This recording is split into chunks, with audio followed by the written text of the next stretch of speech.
students have taken CSAT quite lightly and they have only focused on their GS preparation. The comprehension section, it is also becoming more and more challenging because the language of comprehension is complex. This question is for those who are thinking of preparing for CSAT and who wants to know what is the best time to prepare for CSAT. So our preparation should not come from being afraid of failing. Rather, it should be smart. Smart in the sense that out of 80 questions, our aim is to attempt around 40 to 45 questions. So I would like to know what is the role of mock test in this preparation. And over the time, if you practice it over a month and so, you will realize that your reading speed is improving.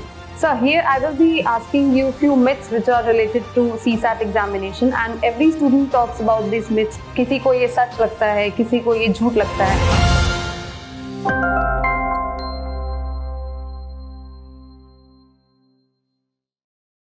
Hello everyone, welcome to LevelUp IAS. Today we are back again with another edition of UPSC podcast series.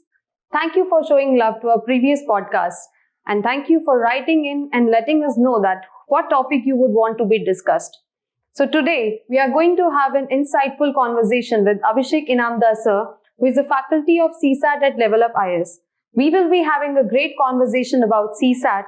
I and sir will be discussing about some thoughtful insights on CSAT and various doubts of students that they face while preparing for CSAT. So before beginning about the CSAT specifically, let's ask sir about his journey of UPSC examination. Sir, would you like to share your journey of UPSC examination? Certainly. Thank you, Pooja. So I have done my Masters in Mathematics from BITS Pilani, and after my graduation, I attempted for CSE. My first attempt was in 2017, and thereafter I have given 5 attempts at UPSC, and I have given 3 interviews. So it was a long journey, but one thing I can say about prelims in general or CSAT in particular is that post 2019, we are certainly seeing a shift in pattern as far as CSAT is concerned. So I think we can talk about more as we go ahead. So thank you, sir, for sharing your journey. Since from last few years, we are seeing that there's a changing trend in UPSC, and particularly about the CSAT examination. The students get very confused and they feel very dished after every attempt of them. Some of the students are able to clear the GS examination, the cutoff of GS examination, but CSAT में उनको बहुत problem होता है. They are not able to clear the CSAT examination. So, sir, how do you see that changing trend in UPSC? I would say that it is primarily due to 2 reasons. On the first hand, students have taken CSAT quite lightly and they have only focused on their GS preparation because, of course, CSAT is a qualifying paper. So why bother studying too much about qualifying paper? So attitude of students regarding CSAT is one reason. And another aspect is post 2019, there has been distinct focus of UPSC on foundational concepts as far as arithmetic is concerned, as far as geometry is concerned, as far as basic skill of mathematization, that is converting your word problem into equations and later solving those equations, that is concerned. Then principles of counting, which we call as permutations or combinations, but most of the questions are about basic multiplication and addition principle. So these are the changes. And apart from that, of course, the comprehension section, it is also becoming more and more challenging because the language of comprehension is complex. The framing of questions is complex. Options are very close together. So student might not always decipher which answer is more correct than others. So these are the challenges. And in 2023 paper, we are seeing time as a distinct challenge because question paper was quite lengthy when we compare to previous years. So both aspects are there. Students are also not giving it due attention, and CSAT paper is also changing in terms of its focus. So, but yeah, you're right. But जिन्होंने paper के लिए prepare करना start कर ही दिया है, तो we are not afraid of the challenges. So this question is for those who are thinking of preparing for CSAT and who wants to know what is the best time to prepare for CSAT. Best time, it actually depends because we cannot move away from the fact that it is a qualifying paper. So you have to not overdo it, but you have to ensure that in any which way you are getting at least like 90 marks, so that you are not worried about whether you are qualifying or not. So it depends on your comfort level with respect to overall CSAT paper, and how confident are you about clearing it. So if you are somebody who has forgotten all about their basic mathematics, numeracy, and are novice when it comes to logical reasoning, you perhaps should start a little bit early. I would say right now, so October or September, October time would be better for you, so that you can actually work on your weaknesses over next 2-3 months before going on to solving full length papers and so on. But if you are somebody who is comfortable with basic mathematics and basic numeracy, basic comprehensions and logical reasoning, perhaps you can afford to start a bit later, perhaps from January, February, that you can do. So it depends on you. So you have to really gauge for yourself where do you stand. Okay. Sir, how do you see the act of preparing wisely, the act of preparing smartly, and the act of attempting the paper smartly? How do you see both these aspects? So smart preparation, as I said, I mean, we cannot run away from the fact that this is a qualifying paper. So our preparation should not come from being afraid of failing. Rather, it should be smart. Smart in the sense that out of 80 questions, our aim is to attempt around 40 to 45 questions. And with sufficient accuracy, we can get through with the examination. The second aspect is about attempting the paper smartly. So as we are seeing in 2023 paper, it was about art of skipping the question was as important as art of attempting the question. So you have to really gauge for yourself which question should I attempt, which question should I leave. So art of leaving is the new name for smart preparing, not smart preparing, but smartly attempting the paper. And there, one skill that is highly underrated but is actually crucially important is your ability to read fast. And it is such a crucial skill because there are 27 comprehensions, and if you are able to attempt those 27 questions in let's say 25 to 30 minutes, then you are left with 1.5 hours to solve 15 to 20 more questions, so that your total attempt would be more than 40 or 45 questions. But if you are somebody who has low reading speed and you are able to solve 27 comprehensions or at least attempt those comprehensions in 45-50 minutes, then you are only left with 1 hour and 10 minutes for the remaining questions. So you will face the crunch of time, and you don't have time to decide which questions to attempt and which questions to leave. So that will create problems for you. So I think that is the crux of smart preparation, to increase your reading speed and to increase or to enhance your ability to choose which questions to attempt and which questions to leave. I'm sure this is going to help students a lot. So जहाँ तक attempts की बात आती है, तो attempt करने के लिए we need to solve the mock test also. So I would like to know what is the role of mock test in this preparation. Of course, the role of mock test is to gauge where do you stand with respect to time. So paper is, of course, we know of 2 hours. So out of that, if you are able to solve less questions in first hour, of course you will face quite a strong pressure of time in the last 1 hour or half an hour. So you will haphazardly run from question to question, and in that process end up attempting some questions which you should not have and get negative marks for that. So that is where role of mock test is. Mock test is to gauge where do you stand in terms of time management, but that mock test should be relevant. So that is the key here. It is not enough to just mindlessly solve any mock test you get out of your hand, because mock test has to match the difficulty level of UPSC. So UPSC paper is lengthy. So if you get a mock test which is very easy, and if you are able to solve entire test in, let us say, 1.5 hours, then it will give you false sense of confidence. So don't fall prey to that. That is important thing. So you should attempt maximum number. So 40 to 45 is our aim. But if you can take it up to 50 or more than 50, that is great. So mock test is to gauge your time skills, and practice questions are to enhance your solving skills. So role is different. Okay, sir. And what is the role of PYQs in preparation for the UPSC CSAT examination? PYQs are of fundamental importance. I mean, they are the only frame of reference from which we know what the examiner wants from us. So there is no other source, because if you look at the syllabus which they have provided, it is highly indicative. I mean, there are some topics that are mentioned in the syllabus from which they have not asked questions since 2015, and some topics from which they have not asked questions at all in last 13 years. So it is highly indicative syllabus. So the only source of information for us what UPSC wants from us is the PYQs.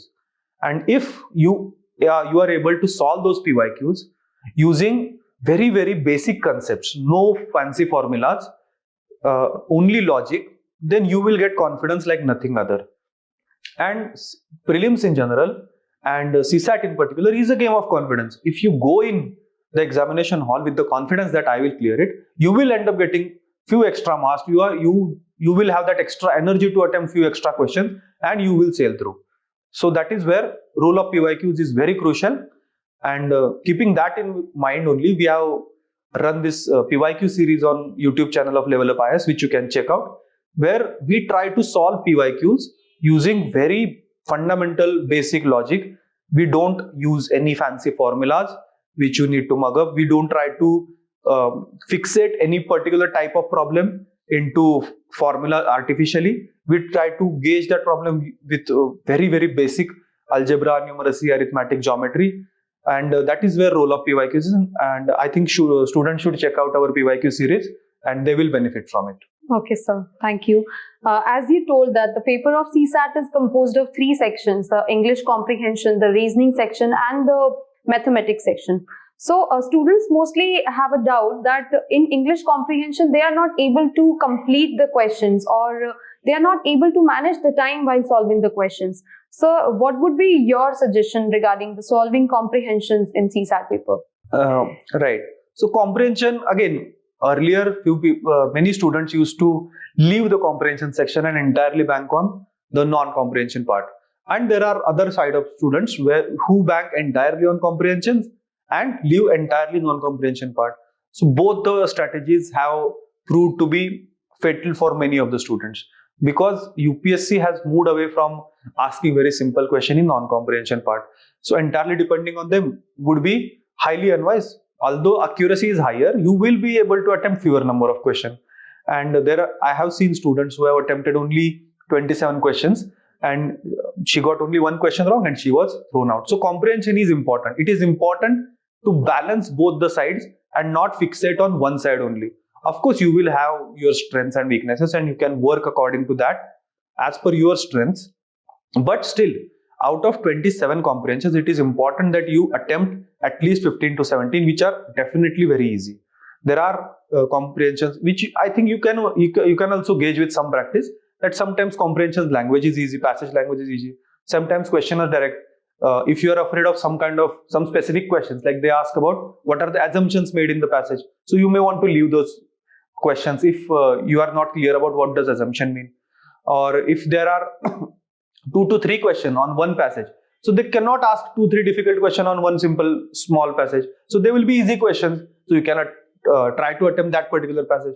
So in this way, you have to pick and choose comprehensions, and ideally you should attempt at least 20 to 25 questions from comprehensions.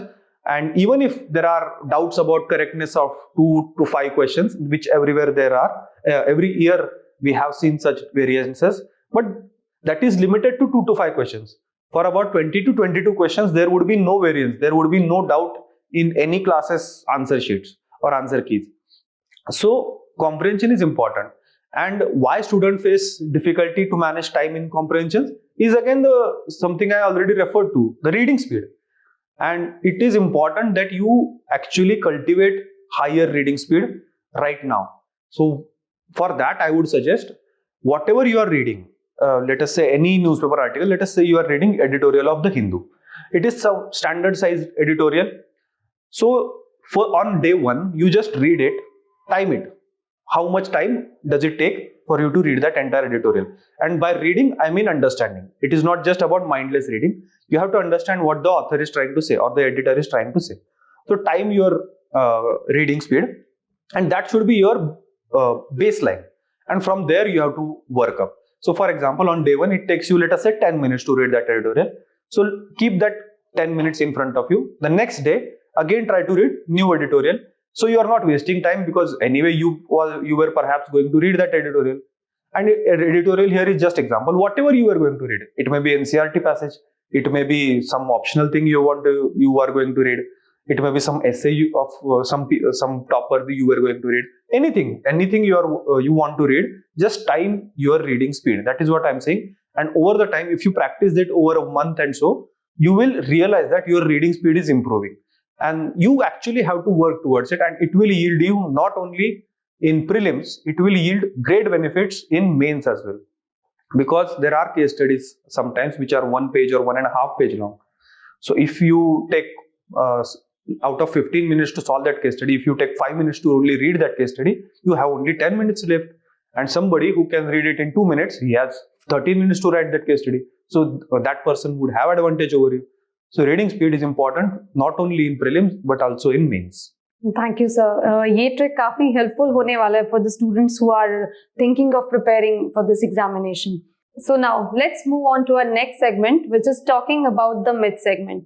So here I will be asking you a few myths which are related to CSAT examination, and every student talks about these myths. किसी को ये सच लगता है, किसी को ये झूठ लगता है. So let's talk about these myths.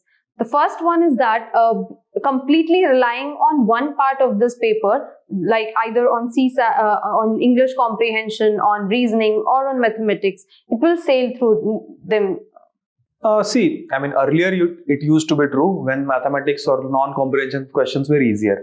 But now they are linear, they are about more basic concepts.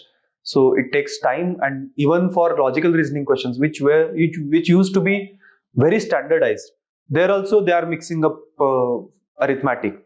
Like this year there was question that which day would it be on 10 raised to 10th day. So here you had to divide 10 raised to 10 by 7 and see what is the remainder. So that you had to perform that long division. So it is calendars plus arithmetic. So these kinds of questions will require time. So depending on only one section has its risks. So I think we should move away. We should devise a rational strategy in context of the recent year papers, so that we don't have to bank on either one subject, but we are still able to solve 40 to 45 questions at least, so that there is no risks of elimination. Okay. Another myth is that since it's a qualifying paper, so not much time is needed for preparation of this paper. So how do you see this, sir? Well, that myth has been busted by UPSC itself with 2023 paper, because there were so many questions which required you to apply your mind, which required you to actively make right choices, which required you to count very, very methodically. So it is not something which anyone can do directly on the examination day. So even students from the best of the colleges, students from the mathematics or sciences or engineering background have failed in this year's CSAT. So it is not that it does not require preparation. It has to be given due weightage. It does not mean that you leave your entire GS or mains or other preparation and run behind CSAT. It is not that, but you have to give it due weightage. You can no more neglect it. Okay, sir. The next myth is that undue advantage is given to the students with the technical background because the numeracy and reasoning has been given more weightage in this paper. So how do you see this? It is not entirely true, because a lot of students from these technical backgrounds and science backgrounds have failed this year's CSAT, and whatever UPSC is asking, they are asking till level 10. That is something we have to learn till level 10.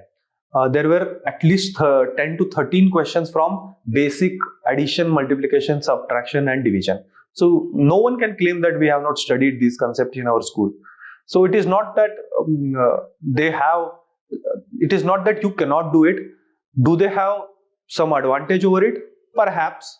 But see, this is a competitive examination, you have to face it. They are giving you paper and you have to brace yourself to qualify in that paper, and it is a qualifying paper. It is not that the marks are getting added. Like if somebody gets 150 marks it doesn't matter why should it bother you. You just have to qualify this examination. So don't unnecessarily worry about the factors that you have no control over, but prepare well enough so that this CSAT paper does not eliminate you. That should be your only goal.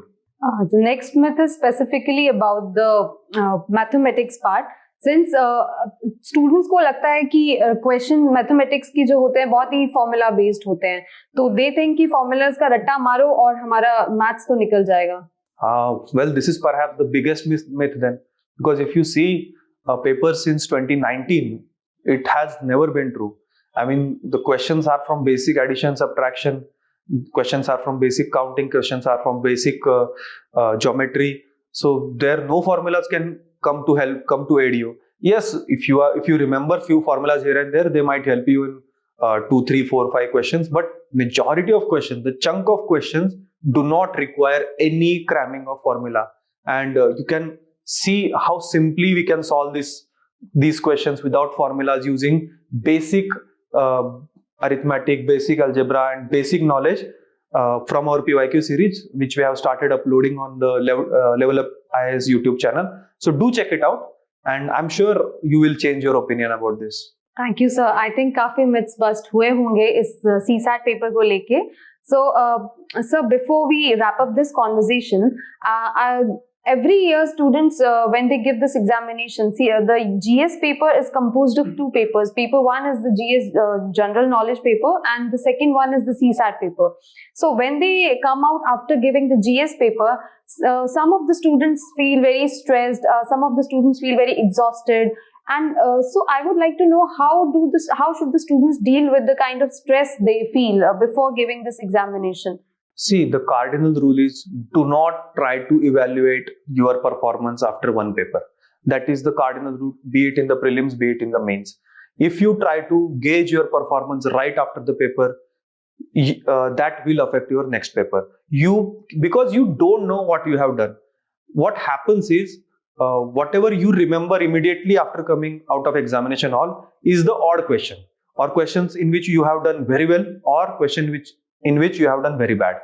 So, but majority of the questions which you have attempted reasonably well, which were middling, which were neither too difficult nor too easy, you do not remember them after you come out of examination hall. So please do not try to judge your performance in between papers. You can judge your performance only after the last question is attempted. That is the cardinal rule, and it happens to a lot of students that they feel disheartened that my first paper was bad, should I even give second paper? And it has happened with even one of my very good friends. He called me in between the paper last year, and he was saying that his paper was very bad and perhaps he should not attempt CSAT paper.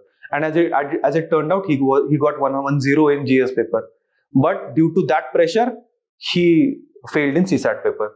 So please do not try to gauge your performance in between papers. That is very important. Just stay calm, stay cool. Calm head on your shoulders would be your biggest asset inside the examination hall. Thank you so much, sir. So since 7 months are left for the UPSC prelims examination, so could you please just summarize the strategy of preparing for CSAT? Sure. So for now, because we are still 7 months away from our CSAT paper, those students who are especially worried about their performance, who are especially weak in the basics of mathematics, basics of logical reasoning, they should start giving 2 to 3 hours of their time right now, because right now is the time they can actually work on it, and give rest of your times to your optional and your GS papers. But keep your focus on mains. Write at least one essay in 1 week. So because essay is the paper that is most neglected. Focus on your optional and ensure that till February you are thorough with your mains. Whatever you want to do in regard to mains, do it till that time. And after February, fully focus on your prelims. If you are somebody who is confident in prelims, you can perhaps extend that for 1 more month. But after that, come back to prelims. As far as CSAT is concerned, of course, there are 3 areas: comprehension, there is basic numeracy, and there is logical reasoning. Each of it which requires basic preparation. comprehension is a skill that you cannot generate within a day or learn within a week or so. So you have to cultivate that over a period of time. So if you are somebody who is weak in reading speed or weak in comprehending, start working on it. Start reading your editorials. Start attempting UPSC's PYQs for comprehension, so that you get proficiency over a 2, 3, 4 months period of time, and it will help you a lot. And after you start your prelims preparation in full vogue, you can start attempting more and more questions. You can start attempting mock test, and you can even appear for LevelUp IAS mock test, which we will come up with. So that is what I would say. And yes, we have started our foundation course at LevelUp IAS. You can definitely join it. We will cover everything from scratch. We will build your basic concept, and we will teach everything from number lines and mathematical operations like addition, multiplication. We'll start from there, and we will build till higher levels, which UPSC requires. So that is what I would say. And of course, every student would require some customized strategy based on their strengths and weaknesses. So if they are interested, they can of course get in touch with us. Thank you, sir. I'm sure Abhishek sir ki wisdom and intelligence is surely going to help the students who are thinking of preparing for this examination, and specifically the CSAT paper. So, sir, I would like to thank you for giving us the time and for sharing us lots of insightful knowledge about this CSAT paper. Thank you. Thank you, Pooja. Thank you so much.